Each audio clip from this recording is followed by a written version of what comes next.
Hello दोस्तों, Dixit math classes में आपका स्वागत है।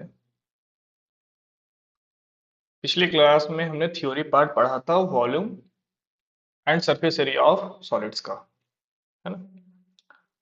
आज हम नेक्स्ट कॉन्सेप्ट को पढ़ेंगे, ज्योमेट्री का पार्ट स्टार्ट करते हैं, है ना। इसमें एक ट्रायंगल है। किसके बारे में पढ़ना है? ट्रायंगल के बारे में पढ़ना है। उससे पहले बेसिक कॉन्सेप्ट को पढ़ते हैं। हम लोग का 30 डेज का सीरीज चल रहा है। 30 डेज के सीरीज में आज ज्योमेट्री का सेक्शन, जो भी कॉन्सेप्ट है उसका, जो इनिशियली आपको याद होना चाहिए, वो हम पढ़ेंगे, ठीक है। कुछ थ्योरम है। थ्योरम को हम एक सेपरेट वीडियो में थ्योरम का क्लास लाएंगे और वो थ्योरम को याद कर लेंगे, है ना। समझ लेंगे, समझ के याद कर लेंगे, ओके। और थ्योरम वो क्वेश्चन टाइप का थ्योरम आएगा। क्या आएगा? क्वेश्चन टाइप का थ्योरम आएगा, ओके। हम्म। अब आप पढ़िए ज्योमेट्री में एंगल के बारे में जानते हैं पहले, है ना। एंगल, एंगल क्या होता है? एक स्ट्रेट लाइन, दूसरा स्ट्रेट लाइन जब मैच किया, एक पॉइंट पे मिला, उन दोनों के बीच में जो भी एंगल है, ये एंगल जो भी डिग्री का कोण बनता है, उसी को एंगल बोलते हैं, ठीक है। 0 डिग्री का बने, थीटा डिग्री का बने, या किसी का भी बने, है ना, वो एंगल होता है। कुछ रिलेशन हम लोग देखते हैं एंगल का। ये दो लाइन मैंने खींचा पहले, याद होना, ये बेसिक चीजें हैं, आपको याद होनी चाहिए, पता होनी चाहिए, ठीक है। बट हम रिमाइंड कर देते हैं। Good.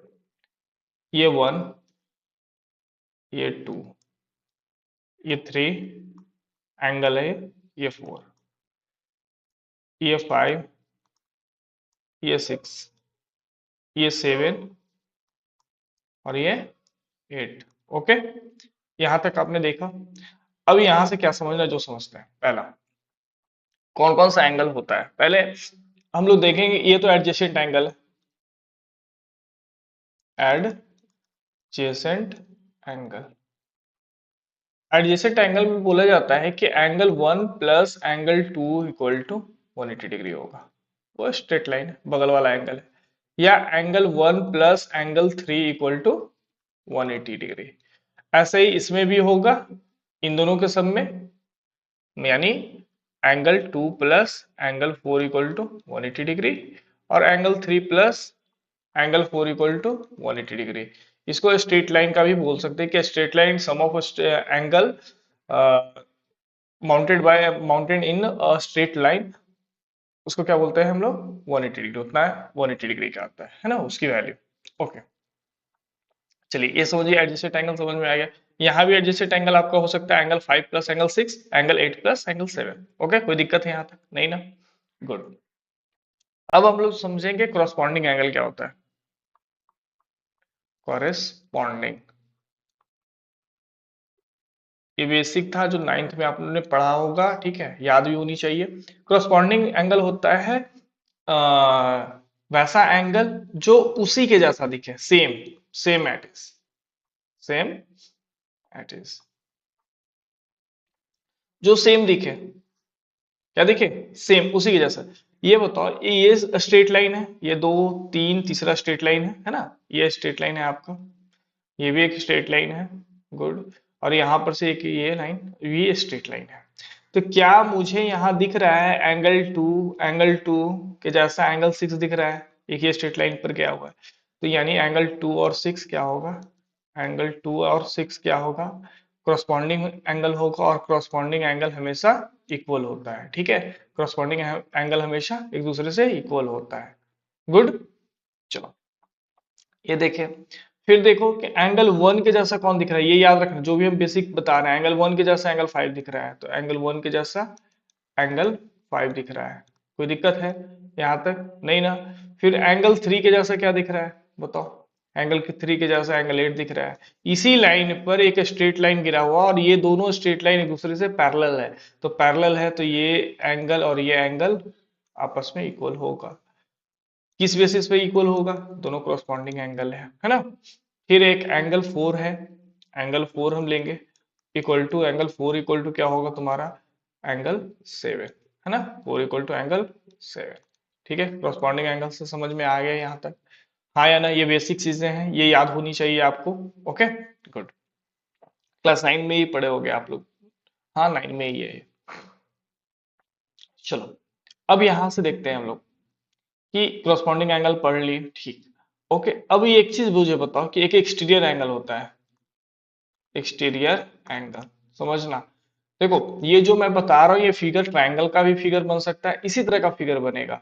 बस आपको प्रॉपर्टी याद जैसे रखना है वो याद रखना है। आपका जेड कॉन्सेप्ट याद होना चाहिए। कौन सा concept? Z concept. Okay, Z concept याद होगा तो बहुत कुछ समझ में आएगा। ये जेड कॉन्सेप्ट हर फिगर में अलाउ करो, अप्लाई करोगे, उससे एक्सटीरियर एंगल, कॉरस्पॉन्डिंग एंगल, ये सब कुछ मिलेगा आपको। ओके, देखो जेड किसको बोले हम, ये ऐसे एक लाइन आया है, ये ऐसे आया है ना, और ये ऐसे आया है, ये जेड है। या इधर से आ जाओ, उल्टा कर लो, ये ऐसे आएगा, है ना, ये ऐसे आएगा, ब्लैक से ले लो, ये ऐसे आएगा, ये ऐसे आएगा, ये उल्टा जेड हो गया, है ना। ये वाला प्रॉपर्टी याद रखोगे, समझ में आएगा। ठीक है, चलो। अब देखो यहाँ पे एक्सटीरियर एंगल क्या होता है। तो जो बाहर दिख रहा है, यहाँ पे बाहर दिख रहा है ये 1, 2, 8 और 7। तो एक्सटीरियर एंगल कौन है तुम्हारा? 1, 2, 8 एंड 7, है ना, एक्सटीरियर एंगल। तो इंटीरियर भी होता होगा, इंटीरियर एंगल होता है ना, बोलो हाँ या ना। इंटीरियर एंगल भी होगा, 3, 4, 5, 6, क्या है? एंगल 3, एंगल 4, एंगल 5 और एंगल 6। चलो, इसको इरेज करते हैं यहाँ पे, रुको।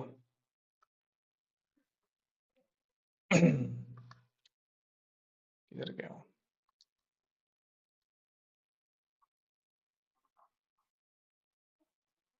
यहाँ पे बनाएंगे हम।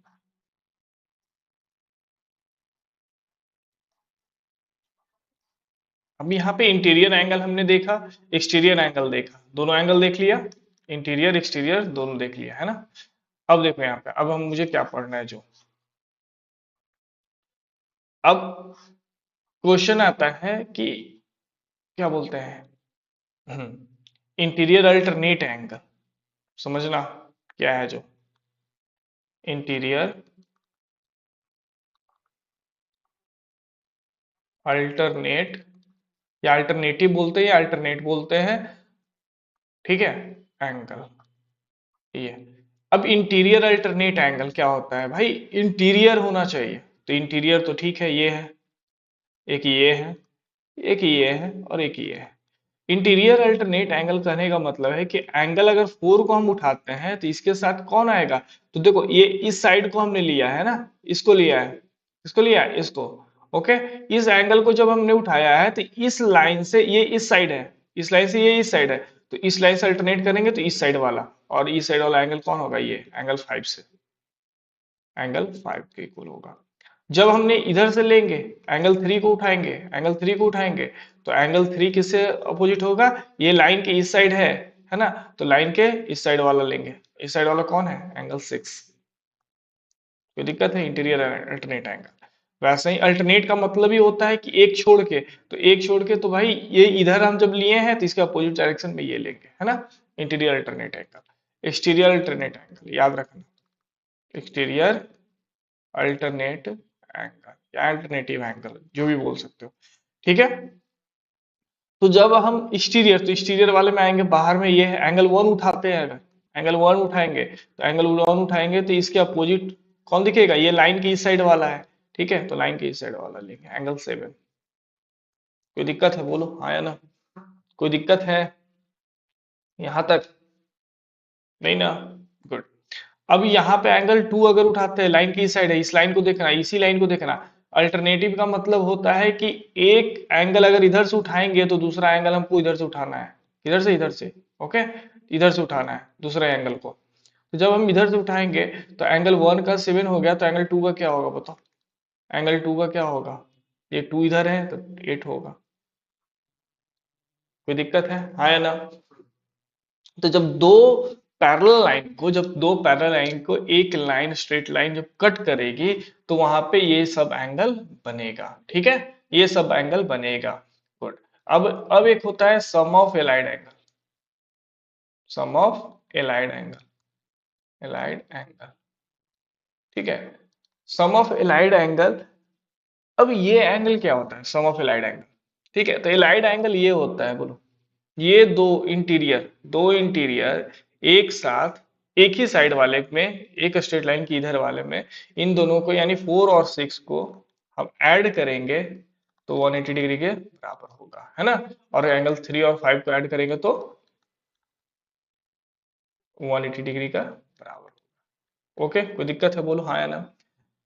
गुड, चलिए, इतना ही था, इतना याद हो जाएगा, कंप्लीट है यहाँ तक, यस या नो, ये कंप्लीट है, गुड। और जो भी थ्योरम आगे हम जो पढ़ाएंगे, ठीक है, थ्योरम का बेस पार्ट हमें याद रखना होगा, बनाने का तरीका उस चीज को सीख लेंगे, ओके।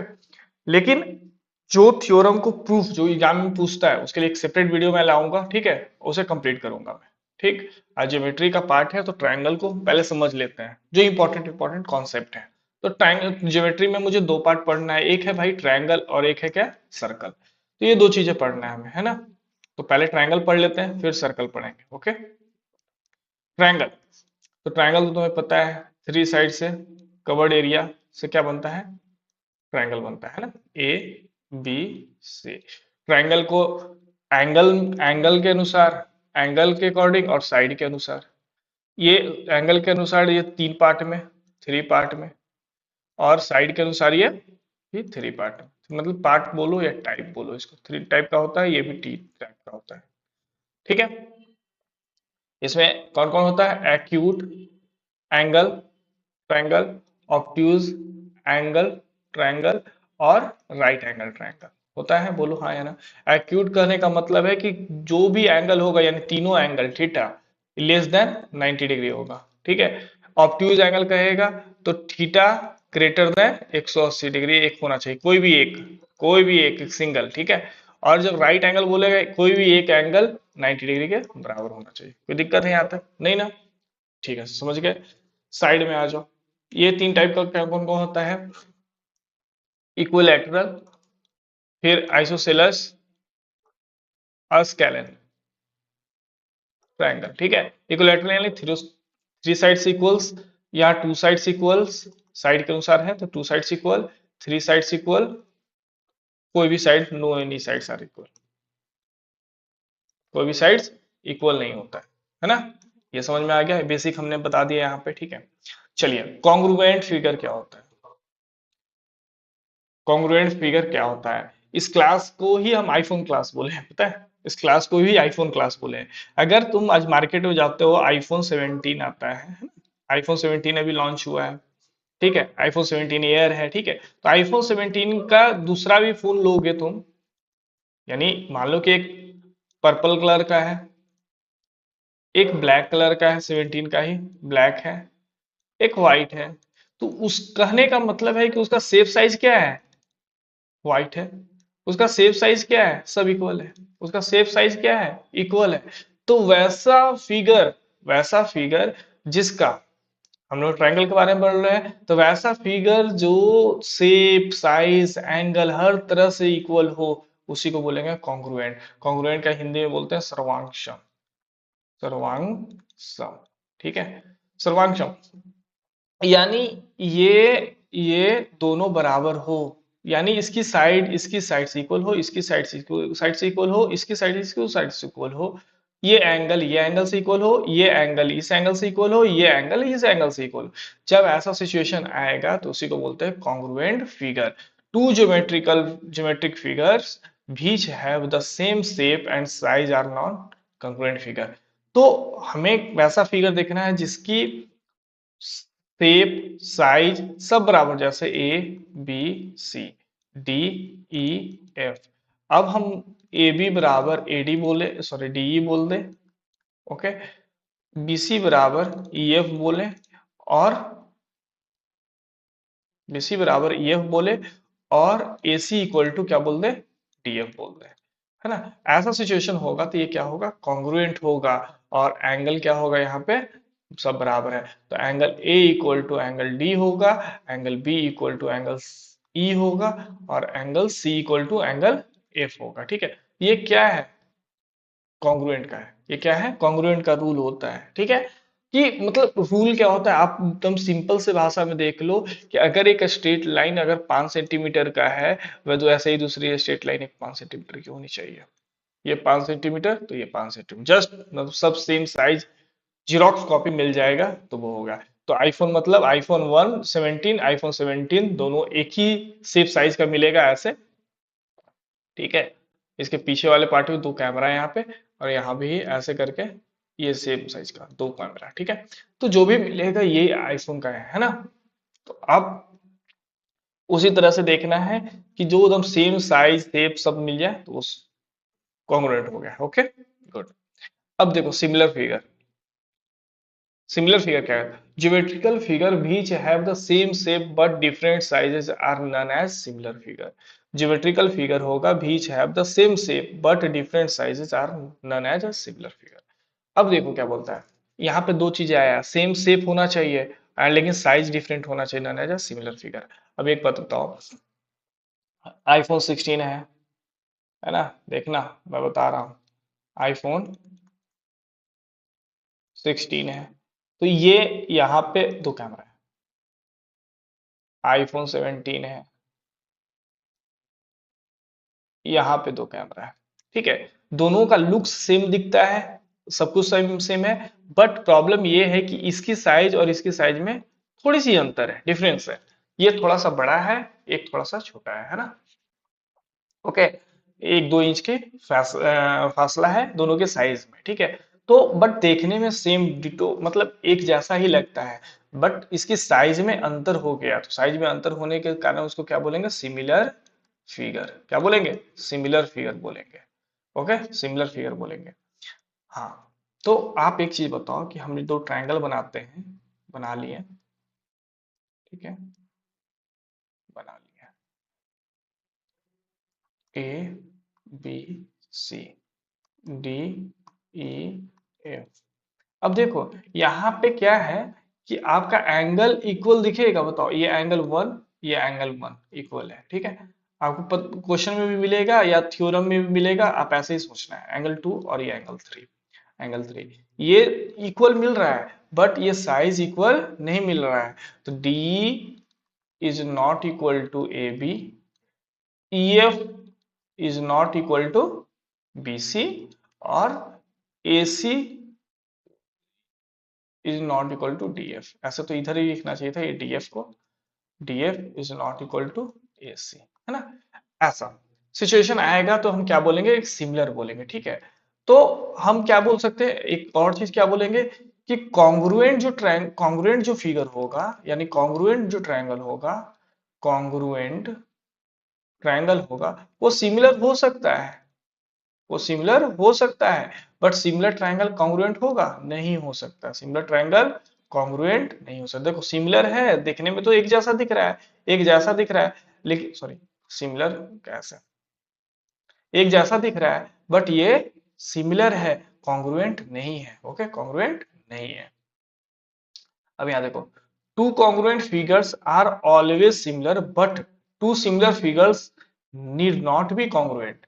ऐसा नहीं हो सकता है कि टू सिमिलर फिगर कॉन्ग्रुएंट हो जाए, ठीक है, नहीं हो सकता। लेकिन अगर शेप और साइज दोनों मैच कर जाएगा तो कॉन्ग्रुएंट बोल सकते हैं। लेकिन कॉन्ग्रुएंट जो फिगर होता है वो ऑलवेज सिमिलर होता है, कॉन्ग्रुएंट फिगर ऑलवेज सिमिलर होता है। ये साइज और ये साइज दोनों शेप साइज में बराबर है, तो ये ऑलवेज सिमिलर होगा, ठीक है। ये सिमिलर हो सकता है, लेकिन ये एक छोटा और ये एक बड़ा, ये सिमिलर नहीं होगा, ठीक है। ओके, चलो सिमिलर पॉलीगॉन को पहले पढ़ते हैं। Two polygons have the same number of sides are said to be similar। दो पॉलीगन जब सेम नंबर ऑफ साइड्स रहेगा, यानी किसी भी तरह का, ये ऐसे ऐसे, ठीक है, फिर ये ऐसे, ये क्या हो गया, ऐसे ऐसे, ठीक है, तो ये सिमिलर है ना। तो सेम नंबर साइड 1 2 3 4, 1 2 3 4, है ना, ये सेम नंबर साइड है।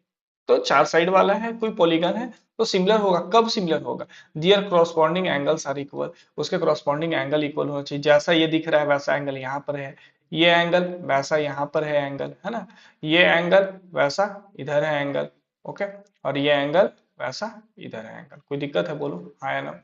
तो एंगल इक्वल होना चाहिए तो करॉस्पॉन्डिंग हो सिमिलर होगा वो पॉलीगन, है ना। पहला चीज ये करना है कि दो पॉलीगन जिसका कंपेयर कर रहे हैं, मान लो कि पॉलीगन 1 और पॉलीगन 2, ठीक है, में कंपेयर कर रहे हैं, तो इसका साइड पहले देख रहे हैं कि दोनों सेम है कि नहीं। चलो साइड सेम आ गया, ठीक है, ओके। तब हम सिमिलर डायरेक्टली नहीं बोलेंगे। अब उसमें दो कंडीशन है। पहला कंडीशन ये है कि उसके एंगल बराबर होना चाहिए, करॉस्पॉन्डिंग एंगल, करॉस्पॉन्डिंग एंगल बराबर होना चाहिए। कौन सा एंगल? कॉरेस्पॉन्डिंग पॉन्डिंग एंगल बराबर होना चाहिए। गुड। दूसरा सेकंड चीज है करॉस्पॉन्डिंग साइड्स का लेंथ, लेंथ ऑफ करॉस्पॉन्डिंग साइड। कौन सा साइड? Corresponding, corresponding sides. यानी कहने का मतलब है करॉस्पॉन्डिंग साइड मतलब संगत भुजा, ठीक है, यानी उसी के जैसा दिखने वाला। जैसे ये 3 नंबर वाला दिख रहा है, ये यहां से यहां दिख रहा है ना, देखो रेड कलर। मान लो देखो ये 3 नंबर वाला, ये लाइन दिख रहा है ना बराबर, ये लाइन और ये लाइन, यही करॉस्पॉन्डिंग है। ये बराबर होगा तो फिर मेरा ये पॉलीगन सिमिलर हो जाएगा। गुड, आया ना। यहाँ साइड्स के बारे में, साइड्स के बारे में note. The constant ratio between the corresponding sides of two similar figure is known as the scale factor of the या द रिप्रेजेंटेटिव फैक्टर। कभी ऑब्जेक्टिव क्वेश्चन पूछता है स्केल फैक्टर क्या होता है, तो जो भी corresponding रेशियो होगा, ठीक है, वो स्केल पे पता चलेगा कि जब ये मान लो कि ये 1 यूनिट है तो ये 2 यूनिट है, ये 3 यूनिट है, ये तो 6 यूनिट है, ये 4 यूनिट होगा तो ये क्या होगा? 8 यूनिट होगा। यही स्केल फैक्टर है। तो जो 4 से ये क्या हो गया? 2 बार मल्टीप्लाई करके 8 हो गया। 3 से ये क्या हो गया? 2 बार मल्टीप्लाई करके 6 हो गया। और ये 1 से क्रॉसपॉन्डिंग ये 2 हो गया, है ना, डबल है। तो इसी को स्केल फैक्टर बोलते हैं। कि मतलब एक साइड का डबल अगर इधर बन रहा है तो 3 का भी 6, 4 का भी 8 बनेगा, ठीक है। तो रेशियो बिटवीन, तो रेशियो बताओ, इसका रेशियो क्या होगा? 1:2। फिर इसका रेशियो क्या होगा? क्या कहते हैं, 3/6। और इसका रेशियो क्या होगा? 4/8। बताओ, सबका तो 1:2 ही आया ना, आया नहीं है। इसी को बोलते हैं सिमिलर फिगर का scale factor of the represent, या क्या बोल सकते हैं, the representative fraction. equiangular triangle, equiangular two triangles said to be equiangular, their corresponding angles are equal। equiangular triangle अभी जस्ट बताया था कि दो ट्रायंगल हम ले लेते हैं भाई, ले लेते हैं हम, ले लिए। उसी तरह से यहां भी ले लेंगे, ठीक है। A B C D E F, ठीक है। तो angle A equal to angle D है पक्का, और angle B equal to angle E है, और angle C equal to angle F है। ये two triangles are said to be equiangular if their corresponding angles are equal। corresponding angle A का तो D होगा, ठीक है, A का क्या होगा? D के साथ जाएगा, B का E के साथ जाएगा, और C का F के साथ जाएगा। कोई दिक्कत है यहाँ तक? यहाँ तक में कोई दिक्कत है? ये एंगल इस एंगल से बराबर होगा, ये एंगल डबल है तो इस एंगल से बराबर करवा लेते हैं, और ये एंगल मान लो कि ये 3 दिखा है तो ये 3 एंगल इससे बराबर करवा देंगे, ओके। तो ये इससे इक्वल हो गया। तो इसको बोलेंगे इक्वा एंगुलर ट्राइंगल। इसको क्या बोलेंगे हम लोग? इक्वा एंगुलर ट्राइंगल, ओके। समझ में आ गया या नहीं आएगा? अब इक्वा एंगुलर ट्राइंगल को EQUIANGULAR ट्राइंगल, यही लिखा हुआ है ना। इसको इक्वल मतलब इक्वल, इक्वल मतलब इक्वल, एंगुलर मतलब एंगल। अब जिसका ट्रायंगल में इक्वल एंगल हो उसके इक्विएंगुलर ट्रायंगल बोलते हैं, है ना। Good. Similar triangle, two triangle similar होगा तो उसका कंडीशन होना चाहिए। दो ट्रायंगल सिमिलर कैसे? पहला है कि ट्रायंगल है तो दोनों का 3 साइड होना चाहिए, तो भाई ट्रायंगल का ही हम लोग निकाल रहे हैं कॉन्सेप्ट, तो 3 होना चाहिए। उसके करॉस्पॉन्डिंग एंगल्स आर इक्वल, तो corresponding angles are A B C D E F. तो एंगल ए बराबर एंगल डी होना चाहिए, एंगल बी बराबर एंगल ई होना चाहिए, है ना, और एंगल सी बराबर एंगल एफ होना चाहिए, ठीक है। तो करॉस्पॉन्डिंग एंगल इक्वल हो गया, लेकिन their corresponding sides are proportional, their corresponding sides are proportional होना चाहिए। तो भाई तो प्रोपोर्शनल कैसे होगा? A B by D E, ठीक है, बराबर B C by E F बराबर A C by E F होना चाहिए। सॉरी डी एफ, बोलो हाँ है ना। डीएफ होना चाहिए। तो इसकी वैल्यू क्या होना चाहिए, दोनों का रेशियो सबका इक्वल होना चाहिए। तो क्या बोलेंगे उनको, सिमिलर ट्राइंगल बोलेंगे। सिमिलर ट्राइंगल को दिखाने के लिए हम क्या लेते हैं, ए बी सी ऐसे करके angle D E F. Okay, बोलो हाँ है ना, ऐसे हम शो करते हैं। ठीक है, गुड। चलो, बेसिक प्रोपोर्शनलिटी थ्योरम, जितना बता रहे हैं उतना ही याद रखो पहले। ये याद रखने से ये है कि तुम बहुत सारे क्वेश्चन को डायरेक्ट हिट करोगे। ठीक है, क्या करोगे, बहुत सारे क्वेश्चन को डायरेक्ट हिट करोगे, डायरेक्ट बनाओगे। ठीक। अब ये नहीं कि मतलब एक ही क्लास में इतना ज्यादा पढ़ा दूं कि फिर कंफ्यूज हो जाओ, वैसा नहीं करना है। थ्योरम का क्लास हम, अब थ्योरम आया है, इसको प्रूफ करने वाला क्लास हम नेक्स्ट क्लास में मतलब कंबाइंड हम पढ़ाएंगे प्रूफ करने के लिए। ठीक है, अब देखो यहाँ theorem, if a line is drawn parallel to one side of a triangle. पहले थ्योरम तो हमको याद हो जाए कि थ्योरम ये क्या बोलता है। यही थ्योरम यूज करके जितने भी क्वेश्चन जाएगा डेटा वाइज, वो डेटा वाइज वाले क्वेश्चन को सॉल्व करेंगे। तो पहले थ्योरम भी याद होना चाहिए। If a line is drawn parallel to the one side of a triangle intersect the other two sides in distinct points, then the other two sides are divided in the same ratio। अब देखो क्या बोलता है, एक triangle हमने बनाया, इसका नाम है ए बी सी है, कोई दिक्कत है बोलो, स्पेस है, ठीक है, ए बी सी है। चलिए, बोला जाता है कि if a line draw parallel to one side, मान लो कि एक साइड से हम पैरेलल एक लाइन ड्रॉ कर देते हैं, कर दिए, कोई दिक्कत है बोलो हाँ है ना, ड्रॉ कर दिए, one side of a triangle to intersect the other two sides in distinct point. अब ये मान लो कि डी पे और ये ई पे कट कर दिया, ठीक है, point, then the other two sides are divided in the same ratio, other two sides are divided in the same ratio. ठीक है, तो भाई जब ऐसा सिचुएशन आएगा तब मेरे को क्या देखना है कि एक लाइन ड्रॉ किया गया, तो बोलता है कि जब हम, एक ट्रायंगल है, ट्रायंगल ए बी सी, देखो कॉन्सेप्ट यही है, पार्ट बाय पार्ट में। पहला एक ट्रायंगल एबीसी होगा, दूसरा एक डी लाइन होगा, डी लाइन जाएगा है ना, वो पैरेलल होगा बीसी के, है ना। तीसरा कॉन्सेप्ट ये आता है, इसका रिजल्ट आएगा ये कि वो डिस्टिंक्ट पॉइंट पे तो कट कर दिया, डी कट करेगा इसको ट्रायंगल को, तो डी पॉइंट और ई पॉइंट पे कट कर गया है ना, कट कर दिया। तो उससे रिजल्ट क्या मिला मुझे, रिजल्ट ये मिला मुझे कि A D parallel, A D by क्या होगा बताओ, A D by D B, ठीक है, equal to A E by E C. उसको एक एक रेशियो नहीं, उसको उसी रेशियो में कट करेगा जो इधर है, A D by D B, यानी A D by D B और ए ई बाई ई सी। ठीक है, तो ये और ये है ना, इसका जो रेशियो होगा वो इक्वल होगा, बस ये याद रखना है, A D by D B और ए ई बाई ई सी। अब कैसे याद रखेंगे हम, ऐसे देखो, ट्रायंगल बना देते हैं, सब में ये काम आएगा एग्जाम में, है ना, ये याद रखना। एक लाइन हमें ऐसे ड्रॉ कर दिया, ए बी सी। अब एक ट्रायंगल देगा, तो देखो ट्रायंगल देगा, तो ट्रायंगल में बोला कि एक लाइन जाता है जो पैरेलल होता है किससे, बीसी से पैरेलल है, यानी किसी वन साइड से पैरेलल है। ठीक है, वन साइड से पैरेलल है।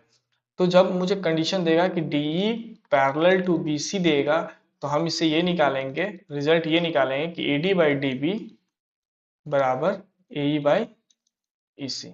अब इसे ये आएगा कॉन्सेप्ट कि जब इसकी वैल्यू दे दिया जाएगा और इसकी वैल्यू दे दिया जाएगा, तो इसकी वैल्यू मांगेगा, तो हम निकाल सकते हैं ना, इसकी वैल्यू फाइंड कर सकते हैं यहाँ पे, है ना।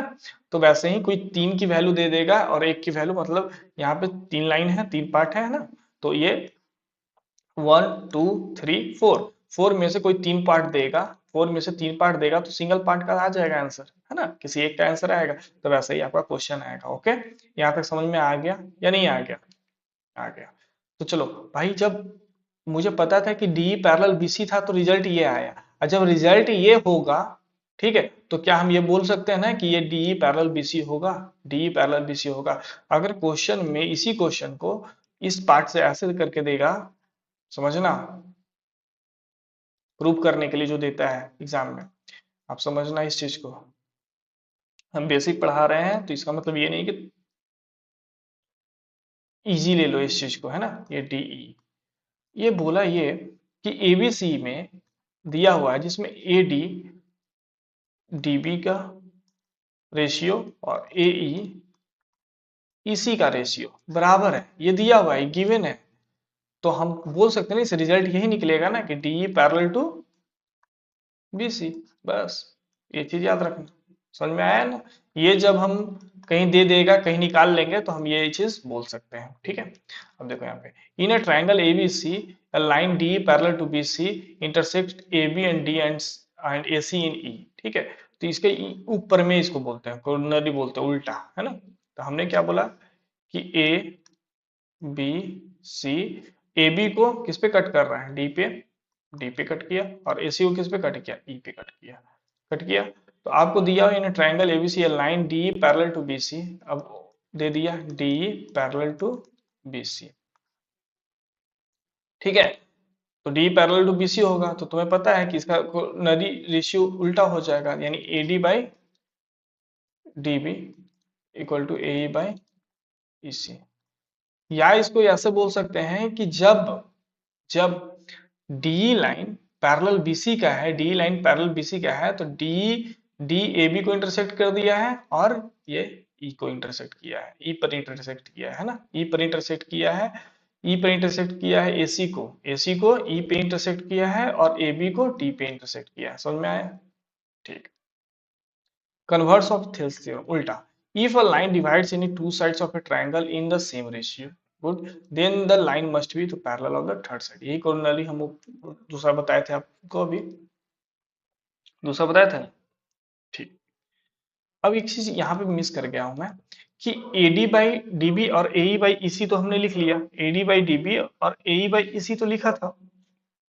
ठीक है, तो क्या हम इसको ऐसे भी लिख सकते हैं कि ये ट्रायंगल 1 है और ये ट्रायंगल 2 है, पूरा बड़ा वाला ट्रायंगल, याद रखना ये बड़ा वाला ट्रायंगल, रुको जाओ देखना अच्छे से, इसको हटाओ पहले, गुड, यहाँ पे 2, इट मीन्स ये बड़ा वाला ट्रायंगल की बात कर रहा है। ठीक है, तो बताओ, एक ट्रायंगल ABC, दो ट्रायंगल में आना, ABC एंड ट्रायंगल ADE में हम ये भी तो लिख सकते हैं कि ट्रायंगल जो छोटे वाले का है वो बड़े वाले से कंपेयर कर लेते हैं, कोई दिक्कत है?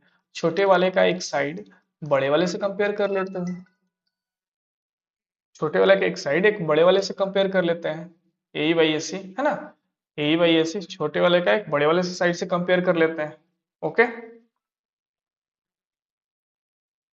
चलिए अब यहाँ पे आके देखिए, तो ये भी मेरा रिजल्ट आएगा। ठीक है, जब पैरेलल होगा, लाइन एक लाइन होगा DE पैरेलल टू BC, एक लाइन दे देगा इससे कि पैरेलल है ये, तो हम AD बाई ये छोटे वाले ट्रायंगल का corresponding side AD by AB और AE by EC, AE by AC, total AC, ठीक है, इससे कंपेयर कर सकते हैं, है ना? चलिए, ये कन्वर्स ऑफ थेल्स थ्योरम हमने बताया। अब ये क्यों हुआ, जो पहले देखो, तो भाई ये इन दोनों का ही सम है ना, और ये इन दोनों का ही सम है ना। मान लो कि इसका रेशियो 1 है, इसका रेशियो 2 है, और इसका रेशियो 1 है, इसका रेशियो 2 है, रेशियो नहीं, इसकी वैल्यू बता देते, ये 1 है 2 है, और इसको भी ऐड करेंगे तो 3 आएगा, इसके भी ऐड करेंगे तो 3 आएगा, तो रेशियो हमेशा सेम आएगा। Okay, if a line divided any two sides of a triangle in the same ratio, then the line must be parallel to the third side। अभी जस्ट हमने बताया था कि एक लाइन होगा जो ट्रायंगल को इंटरसेक्ट करेगा, ए बी सी डी ई। बोल रहा है कि if divides line to triangle in the same ratio, divide करता है सेम रेशियो में, यानी AD बाई DB डिवाइड कर दिया, और यहाँ पे डिवाइड करेगा AE बाई EC, डिवाइड कर दिया सेम रेशियो। मान लो कि ये 2:3 के रेशियो में डिवाइड करता है, ये भी 2:3 के रेशियो में डिवाइड करता है ना? तो जस्ट एग्जांपल यहाँ पे 2:3 ले लेते हैं, है ना? इस रेशियो में डिवाइड कर देंगे, ये इक्वल है, तो जब इक्वल रहेगा तो देन द लाइन, जो लाइन कट किया था यहाँ पे डी पे, यहाँ पे ब्लैक ले लो, ये डी पे, ये डी पे जो लाइन कट हुआ था और यहाँ पे भी जो कट हुआ था, है ना, ये लाइन पैरेलल होगा किससे? इससे। प्रूफ ऐसे ही करना होगा, है ना, D parallel to B C. आप समझो इस बात को कि हमें जब प्रूफ करना होगा एग्जाम में, कि डी पैरेलल बीसी है तो पहले हमको ये लाना होगा, कि एडी बाई डी बी बराबर ए बाई सी इक्वल टू इतना। तो क्या हम इसको ऐसे भी तो बोल सकते हैं ना भाई, कि एक ट्रायंगल हम A D by A B पूरा ले लेते हैं और यहाँ पे ए ई, है ना, ए ई बाई और ए सी पूरा ले लेते हैं, ये भी आ जाएगा, ये भी रेशियो दिखेगा, तो भी हम बोलेंगे कि ये लाइन पैरेलल है। समझ में आया या नहीं आया? हाँ या ना, बोलो। चलो मिड पॉइंट थ्योरम देखते हैं। मिड पॉइंट थ्योरम क्या कहता है? The line segment joining the mid points of any the line segment joining the midpoints of any two sides of a triangle is parallel to the third side। बोलता है ये एक triangle है, कोई भी ट्रायंगल है, ठीक है, किसी भी तरह का ट्रायंगल है, ये ए बी सी। देखो, the line segment joining the mid point of any, मान लो कि ये इसका मिड पॉइंट है और ये इसका मिड पॉइंट है, कोई दिक्कत है? बोलो हाँ या ना। ज्वाइन कर दिए, ये डी है आपका, ये ई है आपका, ठीक है। Joining the mid point of any, mid point करने का मतलब 1:1 के रेशियो में, ये भी 1:1 के रेशियो में, है ना। अगर ये 5 है तो ये भी 5 होगा, ये 5 है तो ये 6 है तो ये भी 6 होगा, ठीक है। इट मीन्स अगर कह सकते हैं हम इसको, देखो इसको 2 ले लो तो 1 1 हो गया, है ना। इसको 4 ले लो, 4 ले लो तो ये क्या होगा, 2 2 हो गया। कोई दिक्कत है? बोलो। तो ये भी 1 1 के रेशियो में है, ठीक है, हाफ हाफ कर दिए।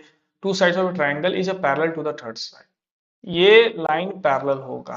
अभी जस्ट हम बताए थे भाई कि A B by D B बराबर ए ई बाई ई सी आएगा, तो हम क्या बोलेंगे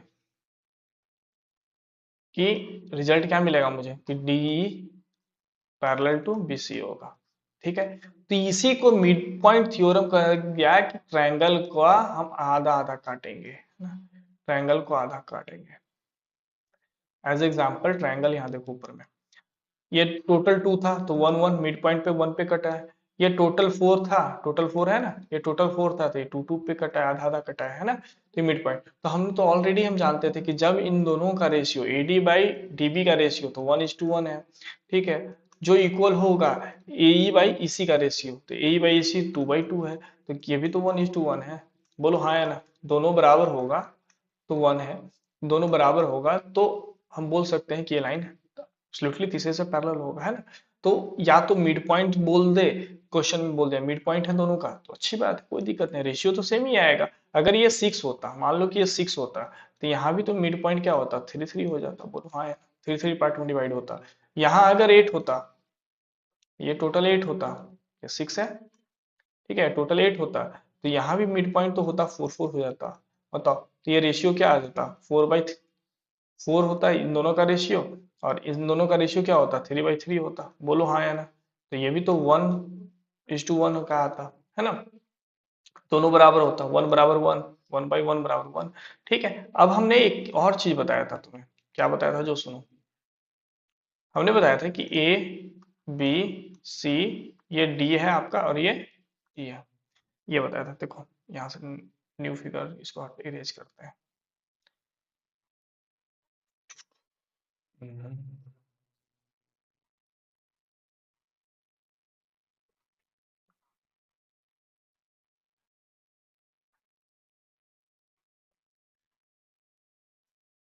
इरेज करते हैं, गुड। देखो हमने ये बताया था तुम्हें,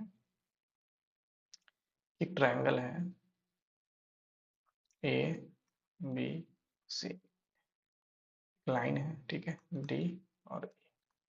मान लो कि मिड पॉइंट पे कट कर रहा है, ये टोटल ये हो गया 8 और ये टोटल हो गया 6, तो 8 का आधा 4, यहाँ 4, ये 3 और ये 3। हमने ये भी बताया था तुम्हें कि A B by, sorry sorry sorry, A B by नहीं बताया था, हाँ उल्टा भी कर सकते हैं, जो बताया था वो लिखते हैं ना। उससे ये होगा कि तुम्हें याद होगा, एक ट्रायंगल पहला और एक ट्रायंगल दूसरा बड़ा वाला, है ना। तो ट्रायंगल पहले वाले में इन ट्रायंगल लिख सकते हैं, in triangle A D E and in triangle A B C. ये लिखना जरूरी होता है एग्जाम में, ये ऐसे करके लिखना जरूरी होता है कि हम किसके बारे में चर्चा कर रहे हैं। जब एडी के बारे में चल रहे हैं तो यहाँ एडी के वैल्यू और यहाँ एबीसी के, तो एडी के वैल्यू एडी लिखेंगे, बताओ, और उसका रिस्पेक्ट में कौन आएगा, ए बी होगा। Good, A B. और ये रेशियो बराबर होगा किससे, ए बाई ए सी के। ठीक है, अब ऐड करो।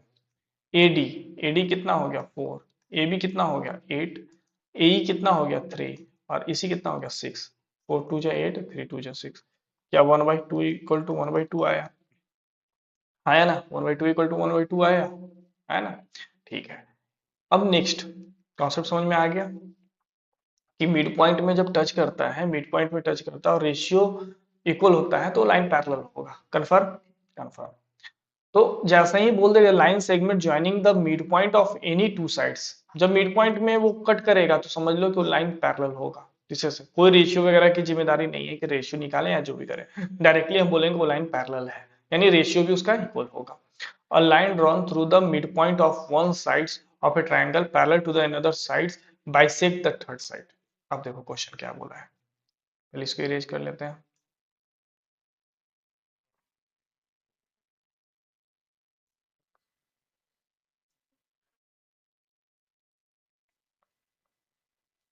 सॉरी, ये क्या हुआ।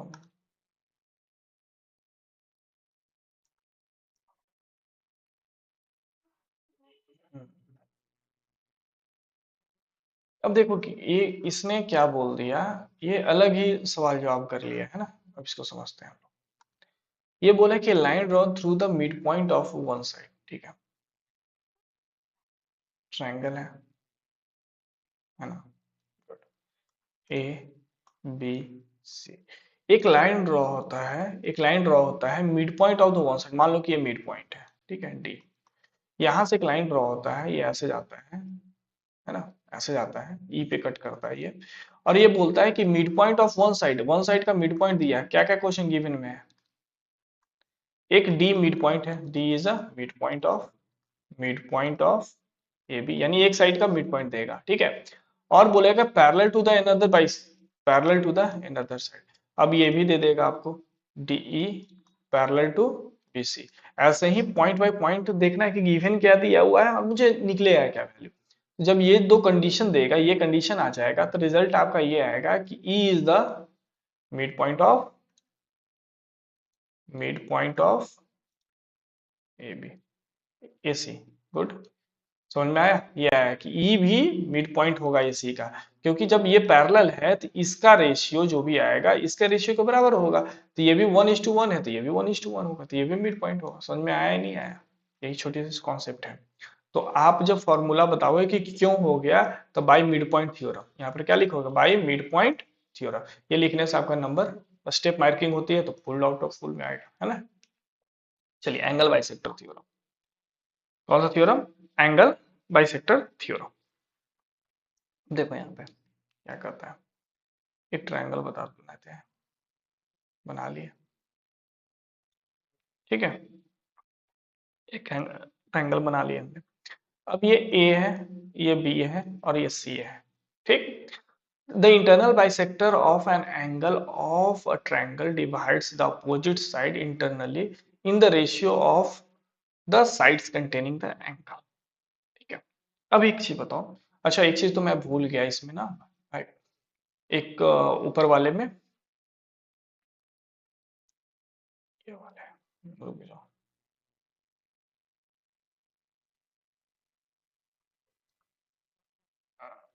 ये बेसिक वाले प्रॉपर्टी में हमने बोला था कि एक वर्टिकली अपोजिट एंगल होता है। क्या होता है, ये एंगल के बराबर होगा। ये 1, ये 2, ये 3 और ये 4। जब दो स्ट्रेट लाइन एक दूसरे को कट करता है तो ये चार एंगल बनता है ना। और ये चार एंगल को सामने सामने वाले एंगल को क्या बोलेंगे हम लोग, vertically opposite angle, vertically opposite,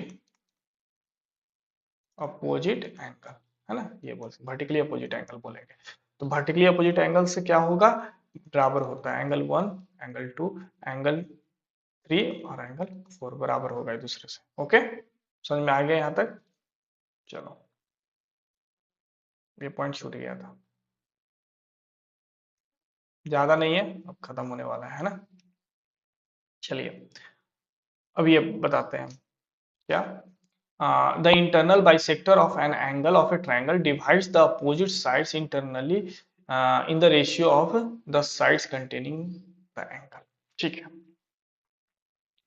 ये बोलता ये है कि एंगल बाइसेक्ट होता है। मान लो कि एंगल बाइसेक्ट होता है, ठीक। तो ये एंगल बाइसेक्ट होता है, तो मान लो कि ये एंगल एक्स के रूप में बाइसेक्ट होगा, ये वाई के रूप में एंगल आएगा, है ना, बाइसेक्ट कर दिया, ठीक।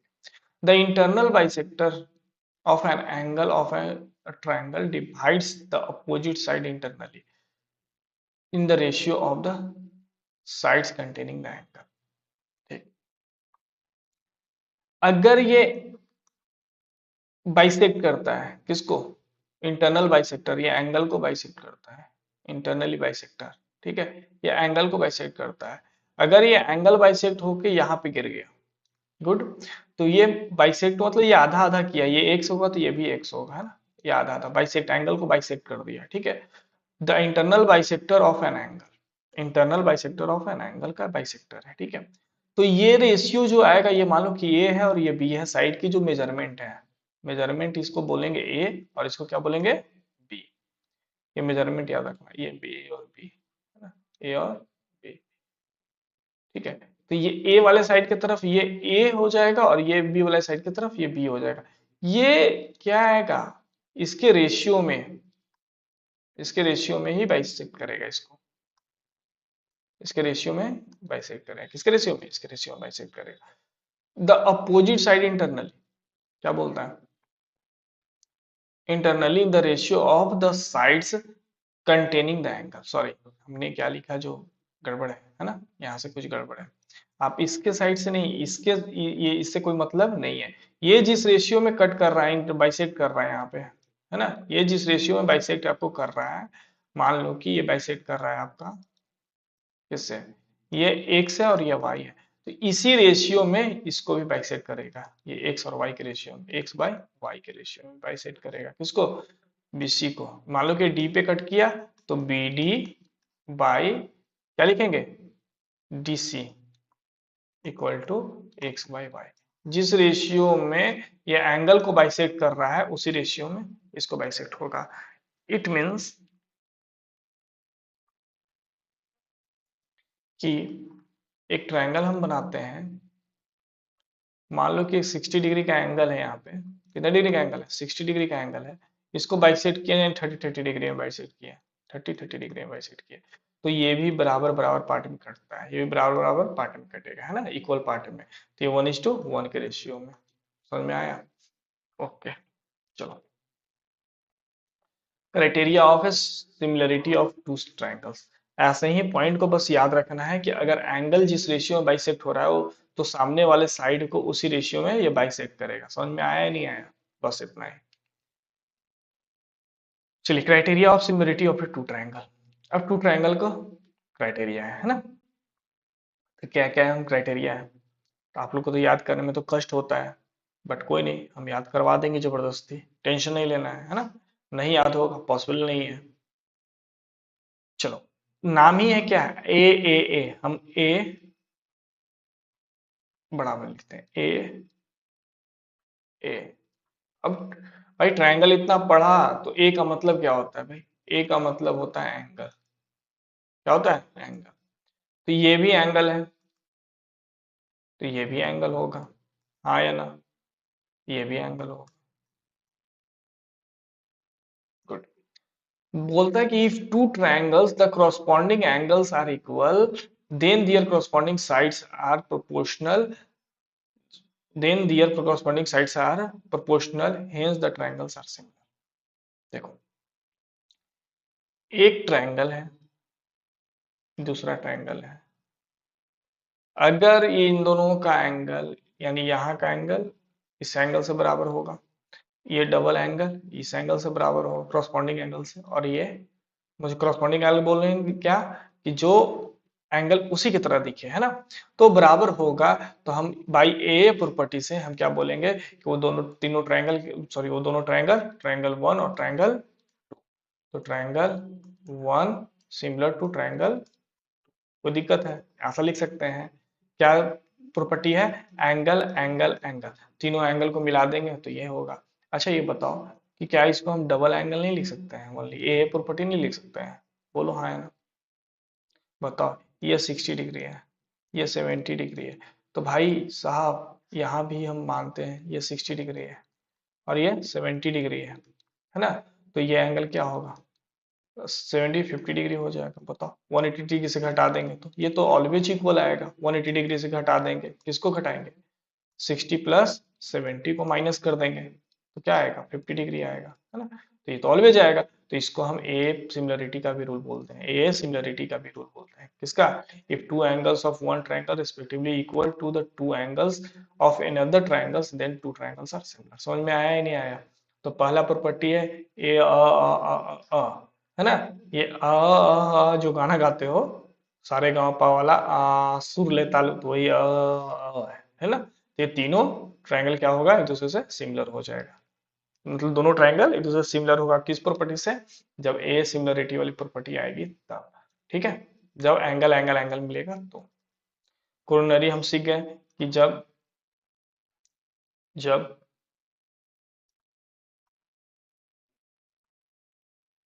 ए B C D E F, मान लो कि ये एंगल एक्स है, ये एंगल वाई है ना, और ये एंगल भी एक्स है और ये एंगल भी वाई है, ठीक है। तो ये इससे इक्वल है, ये इससे इक्वल है, तो बाई ए प्रॉपर्टी से, by a similarity of property, similarity property of triangle, property of triangle, सब बोल नहीं सकते हैं कि triangle A B C similar to triangle D E F, बोलो हाँ है ना। गुड। अच्छा एक चीज मैंने बताना भूला है, और तुम लोग को भाई जब याद हो तो अच्छी बात है, नहीं हो तो गड़बड़ बात है। कॉरस्पॉन्डिंग एंगल से एक ट्रायंगल हमने बनाया, एक और ट्रायंगल बनाया, देखना गौर से देखना इस चीज को, ये ए है, ये बी है, ये सी है, ये डी है, ये ई है और ये एफ है। यहाँ पे एक्स लिख देते हैं, यहाँ पे वाई लिख देते हैं, यहाँ पे जेड लिख देते हैं।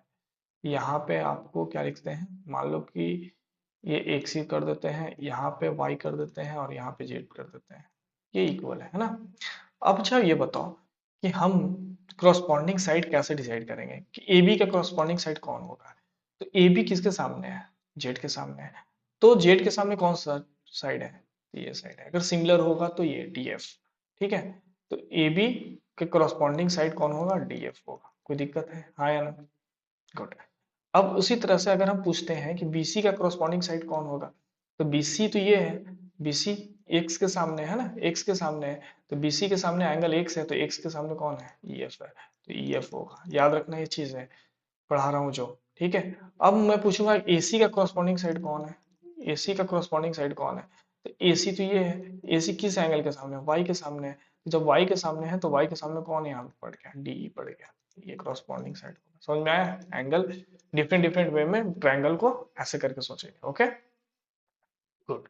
ए similarity rule are the same is triple A rule, है ना, ओके, सेम ही है, अभी जस्ट मैंने बताया theorem two S S S similarity, कौन सा, S S S, S S S. तो इतना देर से ट्रायंगल हम पढ़ रहे हैं, तो एस का मतलब क्या होता है, साइड, एस का मतलब क्या होता है, साइड, तो यहाँ पे साइड, यहाँ भी साइड और यहाँ पे भी साइड। अगर कोई दो ट्रायंगल मिल जाए मुझे, A B C D E F, triangle मिल जाए, ये एक्स साइड है, ये वाई है और ये जेड है, ये एक्स है, ये वाई है और ये जेड है, सबका मेजरमेंट है, तो जब बराबर है दोनों का, ठीक है, साइड्स जब बराबर है एक दूसरे से, एस एस एस यानी साइड जब बराबर है एक दूसरे से, तो हम क्या बोलेंगे, दोनों ट्रायंगल क्या है, सिमिलर है, triangle A B C similar to triangle D E F, और ज्यादा सोचना ही नहीं है, जब साइड्स corresponding साइड्स इक्वल दिख रहा है, क्या दिखेगा, if corresponding sides are equal, sides are equal, then resultant क्या मिलेगा, रिजल्ट क्या मिलेगा आपका, रिजल्ट ये मिलेगा आपका कि triangle A B C similar to triangle D E F. इतना समझ में आ गया, ये प्रॉपर्टी समझ में आ गया आपको, ठीक है, इतना समझ गए, गुड। तो यहां से पढ़ो, if the corresponding sides of the two triangles are proportional then their corresponding angles are equal hence the two triangles are similar। ठीक है, तो हम उतना नहीं जानते हैं भैया कि साइड जब मिल गया, साइड मिलना तो ठीक है, इक्वल ऑब्लिक प्रोपोर्शनल यहाँ लिख दो, प्रोपोर्शनल होना चाहिए, क्या होना चाहिए, प्रोपोर्शनल होना चाहिए। अगर x बाई एक्स तो इक्वल हम कर लिए थे, ठीक है, यानी ट्रायंगल ऐसा आएगा, एक ट्रायंगल ऐसा आएगा A B C D E F, यानी A B corresponding side A B by D E बराबर B C by E F बराबर A C by D F, है ना, ये रेशियो बनेगा, है ना, ये रेशियो बनेगा तो ट्रायंगल क्या होगा, सिमिलर होगा। Okay, good. थ्योरम ऑफ सास प्रॉपर्टी, ए से एस को हम लोग बोलते हैं सास प्रॉपर्टी, क्या बोलते हैं, सास। सास प्रॉपर्टी करने का मतलब ये साइड है, ये क्या है, एंगल है, और ये क्या है, साइड है, ठीक है। तो if one angle of a triangle is equal to the one angle of the other triangle the sides including these angles are proportional then the two triangles are. देखो, इक्वेशन में हम लोग जब पढ़ते हैं बनाते हैं तो ज्यादा तो इक्वल ही मिल जाता है, ठीक है, प्रोपोर्शनल तो कम सोचते हैं, इक्वल ही मिल जाता है, गुड। देखो सास प्रॉपर्टी ये बोलते हैं जैसे लिखा है वैसे ही सुनना है, पहले साइड को देखना है, A B C D E F.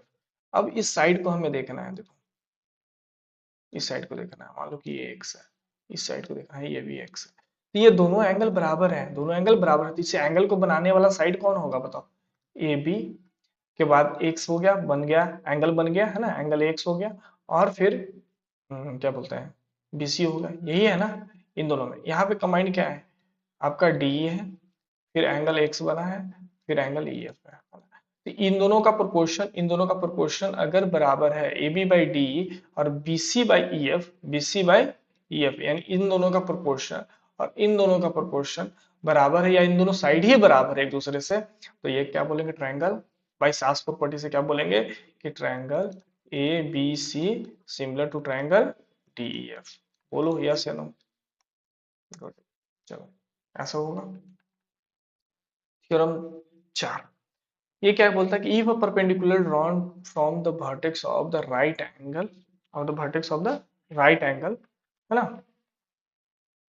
अब यहाँ पे देखो vertex of the right angle, चलो right angle triangle to the hypotenuse then the triangle on both sides of the perpendicular are similar to the whole triangle is also to each other।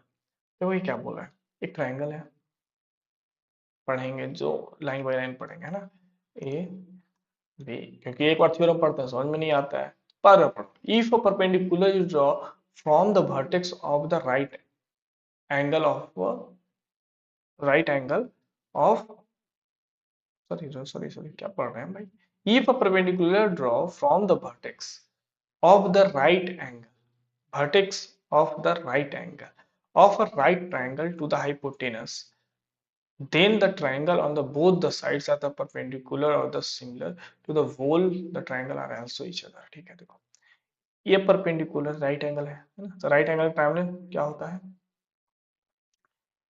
Perpendicular होता है, तब बताओ यहाँ पे, तो देखो पहला क्या था जी बताते हैं जो सुनना, ये वन होगा, ये टू होगा, ठीक है, हमने एक राइट एंगल ट्रायंगल ऑलरेडी बनाया है ऐसा, राइट एंगल ट्रायंगल, ये राइट एंगल ट्रायंगल थी, पूरा वन हो गया है ना, ठीक। अब इसको कन्वर्ट करके, इसी को कन्वर्ट नहीं किया, ऐसे ही को हमने क्या किया कि राइट एंगल को ही यहाँ से परपेंडिकुलर गिरा दिया है इस पे, ठीक है, इस पे गिरा दिया, तो ये दो पार्ट में बट गया, ये वन और टू, टू पार्ट में बट गया। तो बोलता है ये है कि ऑलरेडी जो पहले से दिया हुआ है वन, और उसके बाद बोलता है ये वन, तो यानी इसको मान लेते हैं टू, और ये वन को मान लेते हैं थ्री, है ना, ये थ्री बोल देते हैं, इसको इरेज कर दो,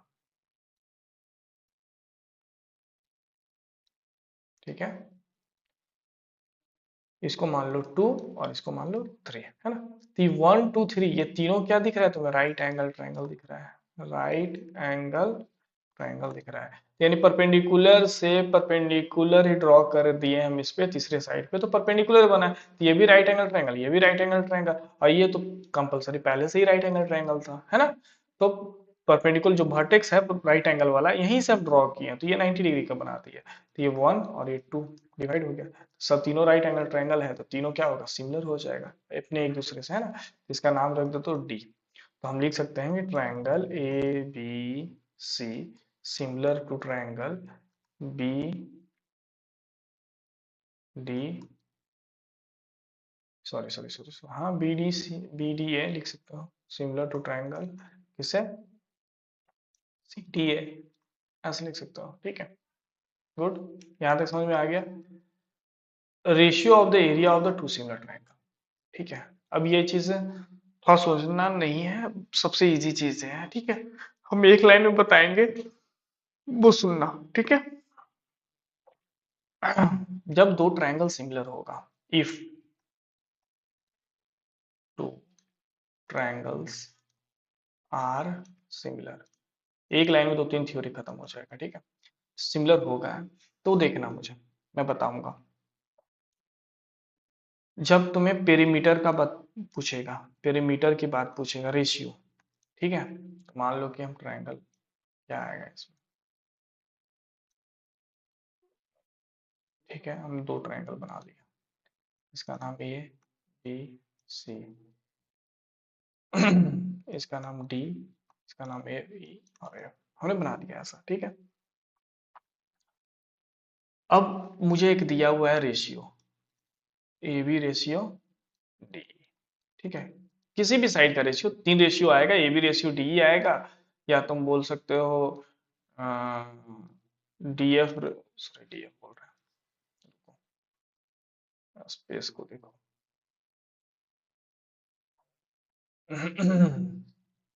रेशियो क्या है? क्रॉसपॉन्डिंग साइड का रेशियो हम लोग पढ़ते हैं ना। तो ए बी बाई क्या आएगा बताओ?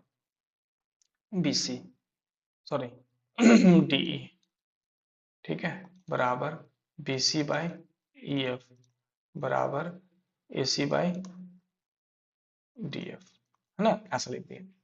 तो भाई पेरीमीटर अगर पूछेगा, दोनों का पेरीमीटर का रेशियो क्या आएगा? पेरीमीटर का रेशियो, पहला चीज, तो पेरीमीटर का रेशियो, रेशियो ऑफ पेरीमीटर, तो A B by D E आएगा, जो ratio, ratio of corresponding side, ratio of corresponding side, है ना, या रेशियो ऑफ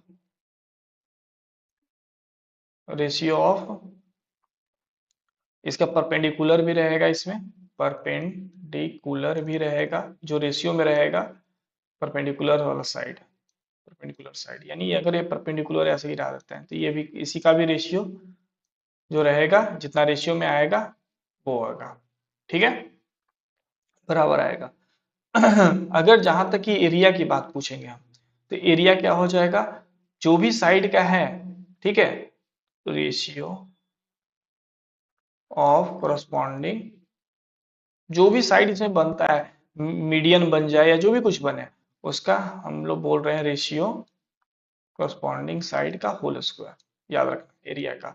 यहाँ पे जो भी बनेगा, ठीक है, अगर परपेंडिकुलर है तो परपेंडिकुलर का भी स्क्वायर कर दोगे तो वही रेशियो में आ जाएगा, ठीक है, एरिया का रेशियो, दोनों का एरिया का रेशियो,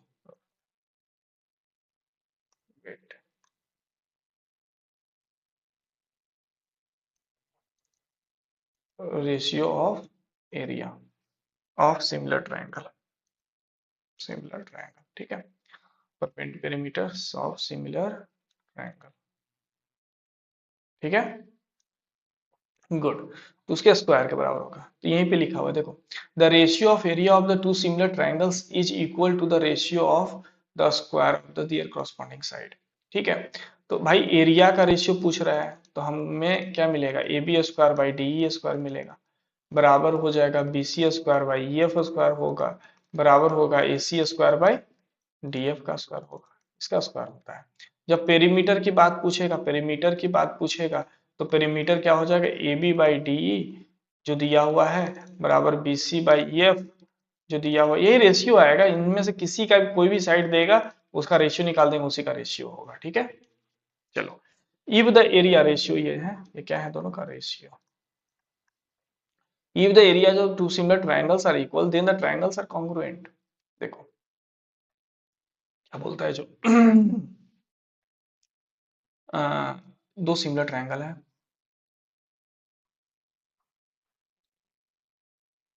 ठीक है, A B C D E F. हाँ भाई, एरिया ऑफ ट्रायंगल एबीसी जब इक्वल होगा ट्रायंगल डी ई एफ से, जब इक्वल होगा, तो भाई हम बोल सकते हैं कि ये दोनों ट्रायंगल क्या होगा, आपस में कॉन्ग्रुएंट होगा। क्या होगा, कॉन्ग्रुएंट होगा आपस में। क्या होगा, कॉन्ग्रुएंट होगा। ओके, इतना समझ में आ गया। जब भाई इसका एरिया मेजरमेंट ही इतना है, इसका एरिया है, तो भाई यही है ना, ए बी स्क्वायर का रेशियो होगा डी स्क्वायर से, कंफर्म। तो ये दोनों क्या है एक दूसरे से, क्या है, ए बी का रेशियो होगा डी से, ठीक है, और बीसी का रेशियो होगा ई एफ से। अगर मान लो कि इसका कॉरस्पॉन्डिंग साइड है, ये दोनों आपस में कॉरस्पॉन्डिंग साइड है, और ये इससे कॉरस्पॉन्डिंग साइड है, इसके रेशियो से बराबर होगा। तो जब रेशियो से बराबर होगा तुम्हारा जो भी है, ठीक है, तो रेशियो से यहां तक बराबर है, तो इट मीन्स ये कह रहा है, ये क्या कह रहा है आपका, कि भाई आपका ये साइड बराबर हो जाएगा, ये साइड बराबर हो जाएगा, मतलब एक दूसरे से बराबर होगा, ठीक है, क्रॉसपॉन्डिंग है। लेकिन ये मेजरमेंट वही दिखाएगा, जो मेजरमेंट ये दिखाएगा, यहाँ पर परपेंडिकुलर गिराएंगे तो बीसी इंटू हाइट होगा, और बीसी इंटू ये हाइट होगा, तो हाइट भी सेम आएगा, ईएफ और बीसी सेम आएगा। तो जब बीसी और ईएफ सेम आ जाएगा, बीसी और ईएफ जब सेम आ जाएगा, मुझे पता ये क्या कर रहे थे, जो सुनो, हाफ इंटू बीसी इंटू, मान लो कि ये डी है, डी नहीं, मान लो कि पी है और ये क्यू है ना, तो बीसी इंटू एक पी लिख सकते हैं, और इसमें क्या लिख सकते हैं, हाफ इंटू, क्या लिख सकते हैं, बीसी, सॉरी बीसी नहीं, ईएफ, इस ट्रायंगल में ईएफ इंटू क्या लिख सकते हैं, डी क्यू लिख सकते हैं। तो भाई ये दोनों बराबर है एक दूसरे से, तो बराबर है तो हाफ हाफ कैंसिल हो जाएगा, और क्या कहते हैं, एपी और डी क्यू हो जाएगा, तो इन दोनों का सम, इन दोनों का सॉरी मल्टीप्लाई, दोनों बराबर होगा, बीसी इंटू एपी बराबर हो जाएगा ईएफ इंटू डी क्यू। और जब ये दोनों वैल्यू बराबर है, तो इन दोनों की वैल्यू मल्टीप्लाई का भी वैल्यू बराबर हो जाएगा, तो यानी इन दोनों की वैल्यू बराबर होगी, ठीक है, और ये हाइट की बराबर होगी, तो एरिया इसका बराबर होगा। जब टू सेंटर ट्रायंगल का एरिया बराबर है, तो ट्रायंगल क्या होगा, कॉन्ग्रुएंट होगा। ठीक है, the ratio of areas of the two similar triangle is equal the ratio of the square of their corresponding altitude। अभी जस्ट मैंने बताया था ये वाला, कि इसका भी ये h जो दिया हुआ है, ये भी h1 ये h2 दिया हुआ है, ये h1 और ये h2। तो यहाँ पे हम लिख सकते हैं, एरिया की बात हो गई है, तो h1 का स्क्वायर बाई h2 का स्क्वायर भी लिख सकते हैं, इन दोनों का स्क्वायर के भी बराबर होगा, ये इन दोनों स्क्वायर के बराबर भी होगा। ठीक है, तो area, ratio of area of similar triangle का corresponding साइड का स्क्वायर होना चाहिए, रेशियो ऑफ कॉरेस्पॉन्डिंग, बस याद रख लेना, corresponding साइड्स, या उसका corresponding क्या बोलते हैं, हाइट, मीडियन, मीडियन सब का स्क्वायर होता है। समझ में आया, सबका क्या होता है, स्क्वायर होता है। ठीक है, यहाँ तक। Next, the ratio of the areas of the two similar triangles are equal, area equal है, the ratio of the square of their corresponding median, हाँ, equal to the ratio of the squares of the their corresponding median. अभी just मैंने बताया था कि area जब equal है तो उसका कंफर्म है, तो उसका मीडियन m1 और m2 इसका भी स्क्वायर के बराबर होगा, है ना, अभी जस्ट मैंने लिखा था, वही चीजें हैं। तो यानी जब भी स्क्वायर होगा, देखो एक ट्रायंगल है, एक दूसरा ट्रायंगल भी होगा, A B C D E F, इस पे जो भी लाइन क्रॉसपॉन्डिंग गिरेगा, है ना, मान लो कि ये मीडियन है, एंगल बाइसेक्टर है, ये क्या है, एंगल बाइसेक्टर है, यहाँ भी एंगल बाइसेक्टर चल जाएगा। तो इसका भी स्क्वायर करेंगे तो भी उस एरिया के इक्वल होगा, है ना। इसके रेशियो का स्क्वायर करेंगे तो ये भी इक्वल होगा। अब यहाँ पे साइड बाइसेक्टर है ना, साइड को बाइसेक्ट करेगा, साइड बाइसेक्ट करेगा, यहाँ भी साइड को बाइसेक्ट कर दिया, दो पार्ट में कट कर दिया, तो इसका भी स्क्वायर करेंगे तो भी उसके एरिया के इक्वल होगा, है ना। फिर यहाँ पे क्या होगा, मीडियन आ जाएगा, मीडियन हमने लिख लिया, मीडियन भी लिख सकते हैं, मीडियन लिख दिया तो मीडियन कर देंगे तो ये भी हो जाएगा। ओके, इन दोनों का भी स्क्वायर होता है। Theorem 5, the ratio of the areas of the two similar triangle is equal the ratio of the squares of their corresponding angle bisector. अभी जस्ट मैंने बताया कि एंगल बाइसेक्टर की बात हो रही थी, तो एंगल बाइसेक्टर का भी स्क्वायर हो जाएगा, क्या हो जाएगा, इसका भी स्क्वायर हो जाएगा। गुड, ठीक है, इतना दूर समझ में आ गया ये थ्योरम। ओके, थ्योरम को बस याद कर लेना है, ज्यादा कुछ नहीं करना है, इसको जितना याद कर लोगे उतना समझ में आ जाएगा।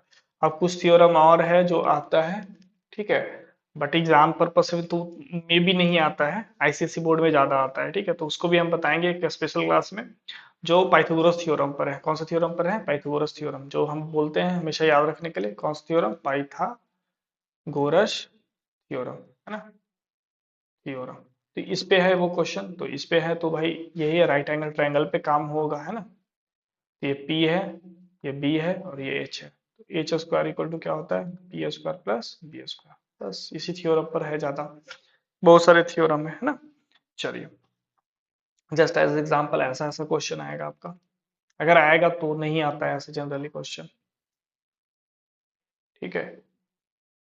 ये हो गया ए बी सी डी, ठीक है।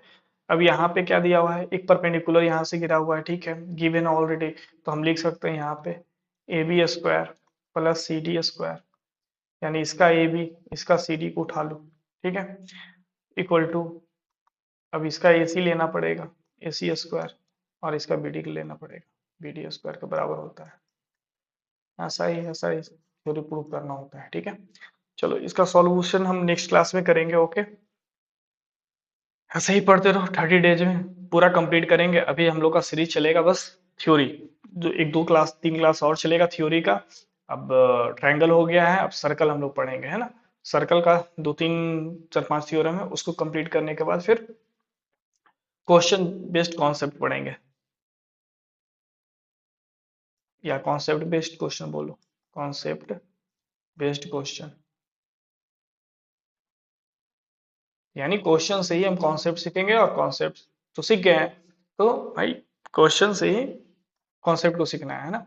तो क्वेश्चन से कॉन्सेप्ट को सीखना है तो उसके लिए क्या करना होगा, पढ़ना होगा, डेली पढ़ना होगा। ओके, और जो भी टारगेट है कंप्लीट करेंगे, 90 प्लस लाना है तो 90 प्लस आएगा ही। ओके, यानी इट मीन्स ए प्लस, क्या, ए प्लस। अभी आप जितनी तैयारी कर रहे हो, ये मैंने थ्योरी क्यों नहीं बताया पूरा, कि इसलिए नहीं बताया कि इतना तो पहले याद कर लो, अपने माइंड में फिक्स कर लो कि ऐसा होता है तो ऐसा होता है, ऐसा होता है तो ऐसा होता है, ये थ्योरम है, पता होना चाहिए, जो तुम्हें नहीं पता है। तो ये जैसे पता होगा तब समझ में आएगा तुम्हें कि करना क्या है, पढ़ना क्या है ना। फिर एक क्लास लेंगे तो थ्योरम का, तो सब थ्योरम और क्लियर करेंगे हम इस पे। ओके, चलो, गुड बाय, अच्छे से रहो, मस्त रहो और पढ़ो। ओके, अभी अब ठंडा थोड़ा थोड़ा आने लगा है ना, ठीक है, ठंडा भी लगने, रजाई के अंदर जाओगे तो पढ़ाई नहीं होगी, तो टेबल चेयर पे ही पढ़ना, ठीक। ओके, चलो, बाय बाय।